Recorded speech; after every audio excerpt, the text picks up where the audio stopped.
Welcome to Live the Dream with yours truly, Marty Kaiser. Buckle up and let's get started. Good afternoon. Happy Tuesday, everyone. This is Marty Kaiser with our Tuesday Real Estate Tidbits edition. Hope everyone had a great weekend. I'm going to go over a few things, one of which will be kind of interesting, I think, more so than normal. This was something that affects everybody, but we haven't gone over this before, so I thought this would be a good time to go over it.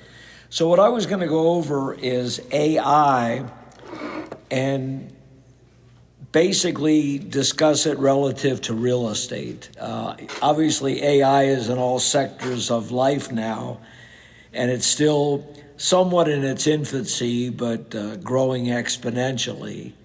And everybody has a different opinion of AI, so I thought I would go over a little bit with you. What they're hoping that is accomplished with AI in real estate and kind of what the buzzword is basically what they refer to as the 70-30 approach. And what the 70-30 approach means is that AI should do a lot of the mundane topics for an agent as agents implement AI more into their system and actually do about 70% of the work that a realtor has done in the past and leave the remaining 30% to do what real estate people like to do best, which is more of the sales end, communicating with their customers, etc. There are, pros and cons with AI, and I'll mention a generic pro and con that doesn't take place with real estate, but I don't know if people are aware of how adversely AI affects the environment. There's so much electricity and resources used to generate AI that it's really very detrimental to the environment. And this is something that people more environmentally concerned have mentioned. Ones that kind of poo-poo environment, that's kind of kept in the background, so you don't hear much about it. But even when you do a simple ChatGPT search, it does take a lot of energy to generate that information. But anyway, that's something everybody has to make a decision on what their position is about the environment. But basically what AI is going to do in real estate, it's going to automate tasks, whether, there's differences of opinion depending on whether you actually question ChatGPT or go through analysts of business. Now, ChatGPT would say that it's improving personalization and increasing transparency. I don't really agree with that at this point, but it's a little too early to tell. What AI-driven portals do is they use algorithms to learn user preferences. So, for example, when people are doing real estate home searches, some of the preferences that AI will draw off of are price range, style, commuting time, lifestyle needs. And so they can tailor that data to make a more precise search for the consumer. Now, realtors can basically get a lot of that information also for their customer, of course. But AI is probably a little quicker at it. However, that doesn't really focus on as much of the interpersonal information. And what I mean by that is, I know when I speak with a consumer, I try to get a little bit better insight into not only the components that they're looking for in a house, but a little bit better feel for that consumer. like things beyond the features in a house would be what type of neighborhood do they want to be in? And I don't necessarily mean the name of the neighborhood, but what type of neighborhood characteristics do they want? Do they want to be in a neighborhood where there's larger lots and more privacy between the homes? Do they want to be in a neighborhood that has more community aspects, whether it involves neighborhood interaction or maybe community activities? What type of HOA is in that neighborhood? Because most neighborhoods have HOAs, but what is the reputation of that HOA? And you'll find that some of the better known HOAs have mixed reputations. So, those are just some of the things that I try to solicit from my customers that I don't think AI would do as good a job of that. Some of the other things that everybody's probably related to in AI are what I call automated home valuations. So, for example, a lot of people go online and they may go into Zillow, Realtor.com, Trulia, some of the big real estate portals, and they'll get an estimate of value of their home. And sometimes these estimates are pretty accurate, and other times they're inaccurate. So you have to take it with a grain of salt, and that's another thing where sometimes people can get somewhat of a disinformation. So that's why I still feel that the realtors' direct involvement, knowledge of the neighborhoods, doing the appropriate research is going to be a more accurate pricing mechanism than AI would do. But obviously, some consumers will like the aspect of AI for that because they don't have to deal with an agent right at the beginning, and they can get a quick opinion. The consumer will have to decide if the opinion's accurate or not. Now, buyers can definitely cross-check various AI valuations, between, you've got Zillow, Homes.com, Realtor.com, Trulia.com. Not to mention, some real estate brokers will have automated value estimates built into their website. It's just kind of it's in its infancy, AI, but obviously it's here to stay. It's increasing astronomically. I know in real estate, I get solicited literally daily by technology companies that want to incorporate an AI model into my day-to-day activities. And of course, there's a fee for that. And they promote how much more business I'm going to do using AI, how much more time I'm going to free up. And, some of those things are probably accurate, but I try to take a middle ground with a lot of this stuff. I didn't grow up with technology. So like somebody that's younger, they grew up with it and their whole life is centered around technology, where I try to incorporate technology that's going to best serve my needs and my customers, but I always want to keep that interpersonal and human interaction. Some of the downsides of AI, there are going to be loss of jobs. It remains to be seen whether we can establish what new jobs are needed that will better utilize AI. In other words, more developers of AI and people that will be kind of AI software specialists into incorporating AI into various businesses. So it definitely is going to automate things quite a bit, but there is a concern that our society, while they're utilizing AI, has not really given a lot of thought to how we're going to maintain our labor force so we don't have excessive unemployment. A plus is that consumers can get information 24/7. So, nowadays, if you want to deal with a professional in any field like real estate, you can't call them at 2 in the morning for information, whereas you can go online and typically you'll get information that's generated from an AI model. It may or may not be 100% accurate.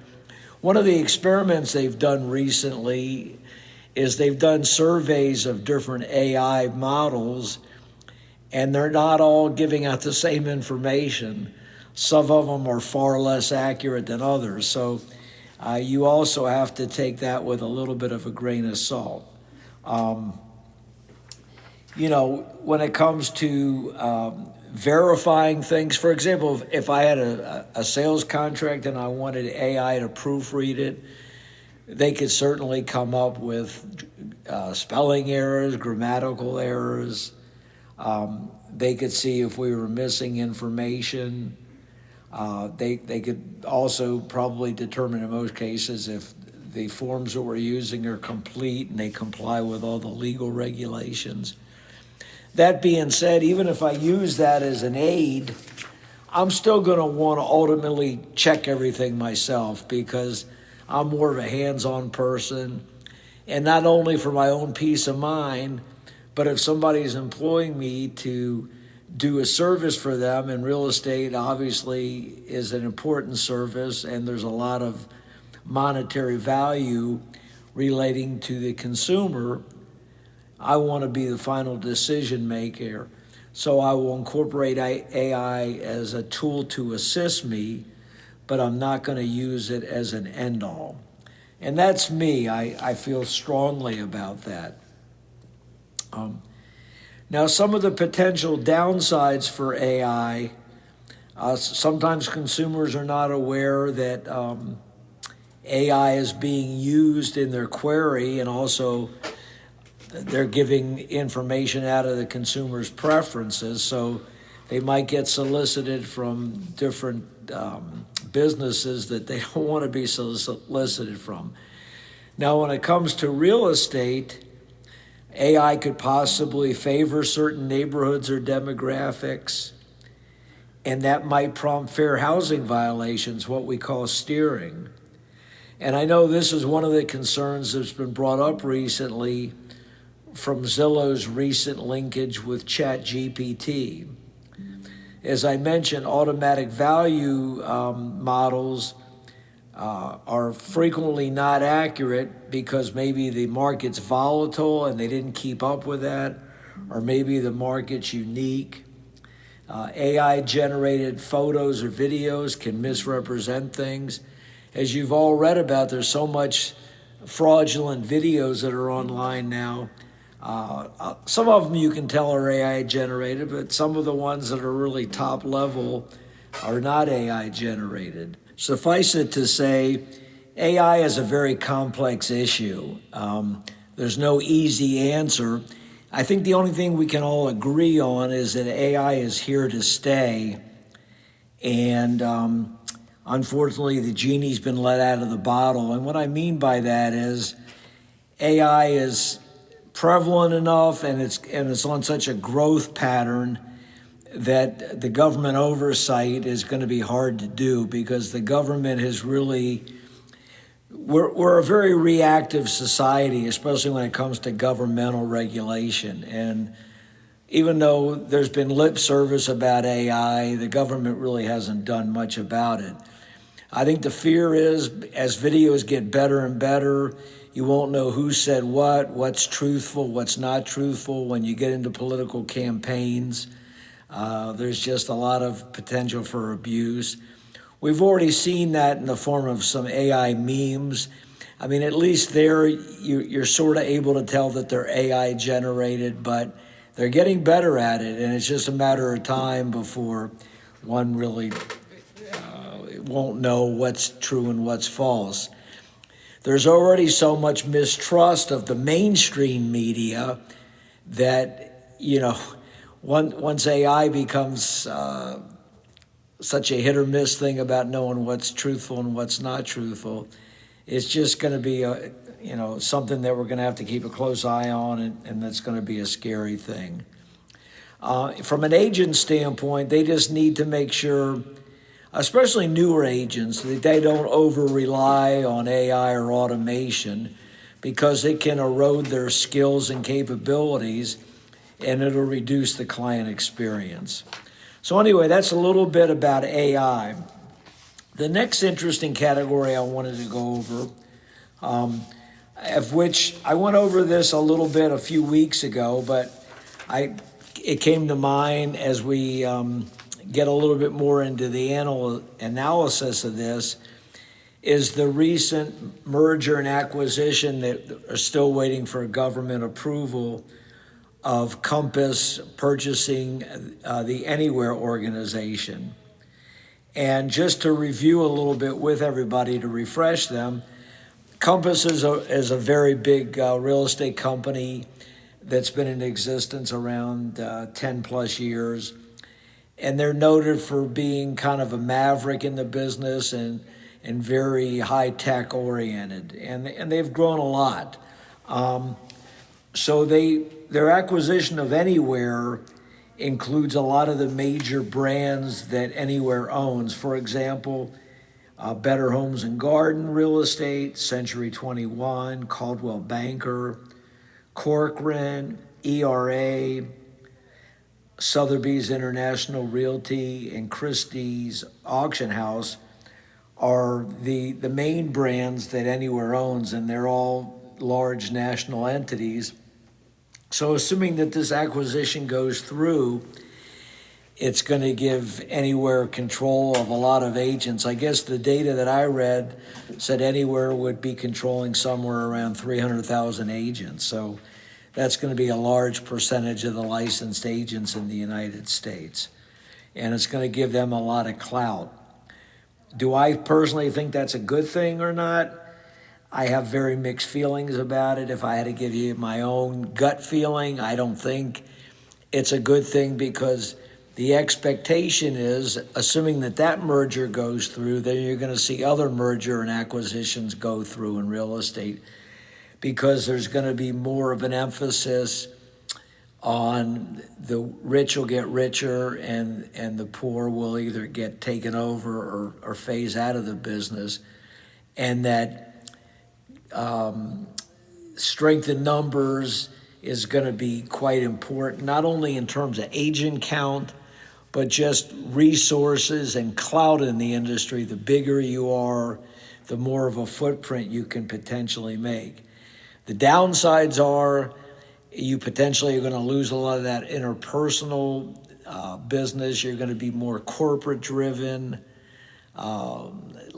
In my opinion, corporations in a lot of industries, while they obviously are a major part of our economy, they have a lot of things lacking. They're all about, for the most part, there's always exceptions, but they're all about money, capitalism, stock values, and less about how they treat their employees or giving the consumer not only the best experience in terms of the consumer filling out a survey positively, but making sure that they really are trying to give the consumer a good product, good value, and making sure that if they're aware of things that are not good for the consumer, they eliminate it.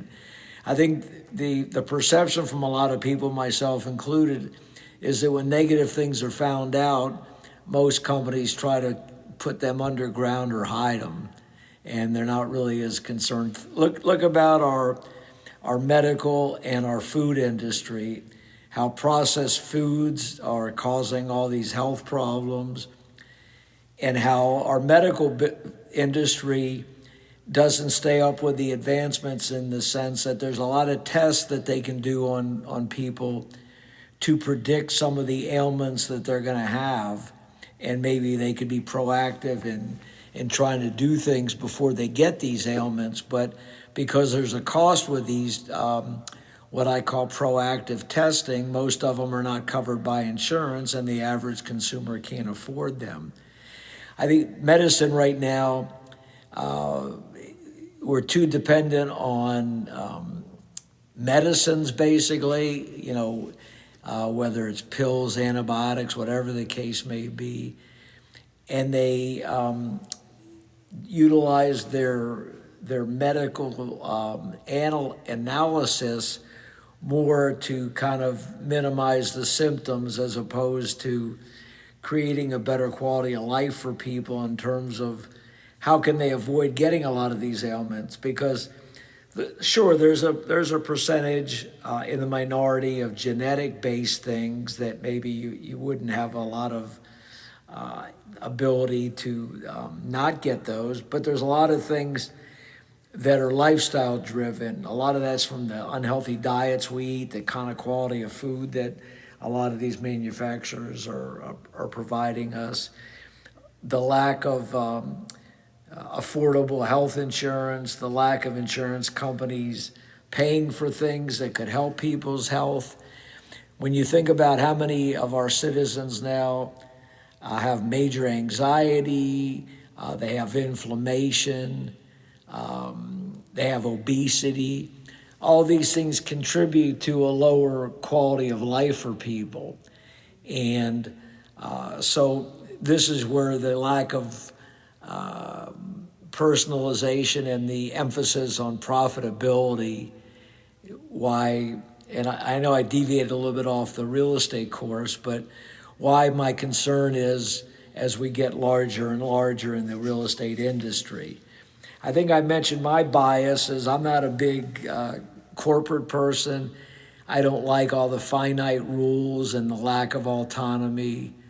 And so it remains to be seen in my organization, as I mentioned, where we went under the Better Homes and Gardens logo earlier in 2025. I still haven't formed a firm opinion on how that's going to affect me, both pro and con. So we'll keep an eye on that. But I think it should be interesting to see how this merger and acquisition take place. I do feel it'll be approved, and we'll just have to wait and see. Last but not least, give a little sports update because this is the prime time of the year for sports activities. We'll start off with the World Series in baseball. They just had one of the longest playoff games last night, an 18-inning affair between the Los Angeles Dodgers and the Toronto Blue Jays. The Dodgers prevailed 6-5 in a great game. I didn't stay up to watch a lot of it because it was too late for my taste, but I did read about it, and it was a tremendous game. Couple things that are going to be noteworthy about the game is Toronto used 9 pitchers and the Dodgers used 10 last night, so it's really going to decimate their pitching staffs. So they have games coming up today and tomorrow, so it'll be interesting to see how they utilize their pitching staffs, which guys can still be effective after throwing last night. But fatigue and attrition are definitely going to be factors in the World Series with the pitching staffs. Most interesting to me is just the phenomenal play of Shohei Ohtani, the Japanese superstar. He's definitely the best player in baseball. Last night he had a game for the ages. He had 2 home runs, 2 doubles, and he was walked 5 times. So he was up at the plate 9 times and got on base 9 times. The 5 walks were pretty much intentional because there's so much respect and they're scared to pitch to him because he's in such a hot streak right now that they're just walking him. I understand that because it's legal. It's a little disappointing to the fan because you want to see talents like Ohtani be able to do what they do best, which is hit the baseball. But obviously intentional walks are part of baseball. So we'll wait and see. Now, interestingly, Ohtani is such a great player and a one-of-a-kind superstar. He's both a great pitcher and a great hitter, and he's pitching today. So he's the starting pitcher for the Dodgers in Game 4, and he bats first in the lineup to boot. So if you're a baseball fan at all, this is a series that seems to be well worth watching. I do feel the Dodgers are going to win the series, but I think the games are going to continue to be very, very competitive. Regarding basketball, the first week of the season is just pretty much concluded. And a couple things I wanted to bring up. Victor Wembanyama, the phenom for San Antonio, he's in his third year. He's kind of what they call a unicorn. He's somewhere between 7'4" to 7'7", depending on whose height you believe. He does things for a man of his size that nobody's been able to do. He just has the skills of a player much shorter. He can do everything. And between years 2 and the beginning of this year, his growth has been exponential. The first 3 games of the year, San Antonio won all 3 games, and he was dominant in all aspects of the game. Scoring, rebounding, block shots, whatever the case may be, he's doing. He can just do everything. Hopefully he'll stay healthy. And if he does stay healthy, he's got a good chance to go down in history as the most dominant player that's ever played basketball. The other thing I'll mention is the hometown Orlando Magic. You may have heard on my podcast last week, I was talking about how we expect Orlando to take a quantum leap upwards, that they could be one of the better teams in the East this year. Well, so far they've started off the year completely the opposite of that. They started off 1-3. They had 3 home games. They played very average teams.